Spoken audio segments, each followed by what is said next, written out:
Vejo no meu dia a dia, como você também já deve ter visto, pessoas que não demonstram em nenhum momento um mínimo sentimento de felicidade no rosto.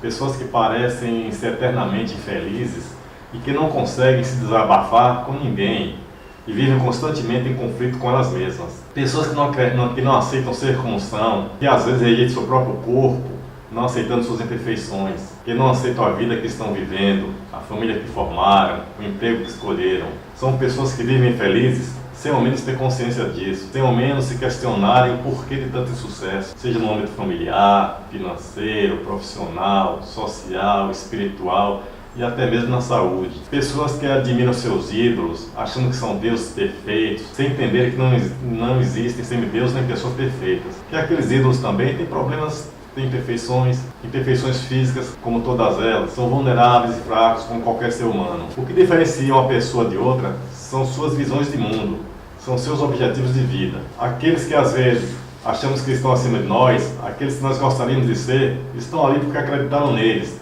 porque buscaram o que idealizaram e suaram muito para chegar onde chegaram. Diz um ditado que sucesso é 90% de transpiração e 10% de inspiração. Como conseguir evoluir?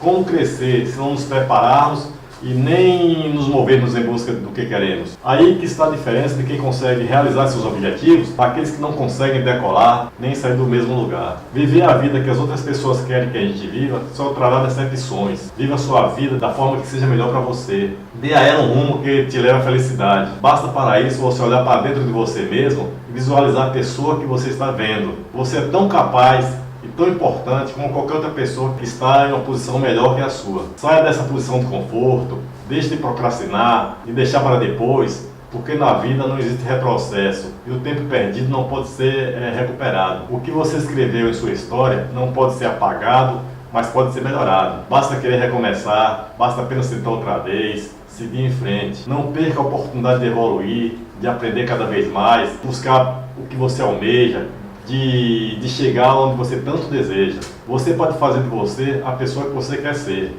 Quando você passar a gostar de você e admirar seu corpo como uma dádiva perfeita que Deus lhe concedeu, quando olhar suas imperfeições como algo normal e passar a compreender que todos temos imperfeições, mesmo aqueles que se apresentam como semideuses, quando você se conscientizar e valorizar a importância que você tem para tantas pessoas, quando você mesmo respeitar o ser que você é, e quando você entender que você é único no mundo e que não existe ninguém que seja igual a você, talvez você descubra o quanto você é ingrato com você mesmo.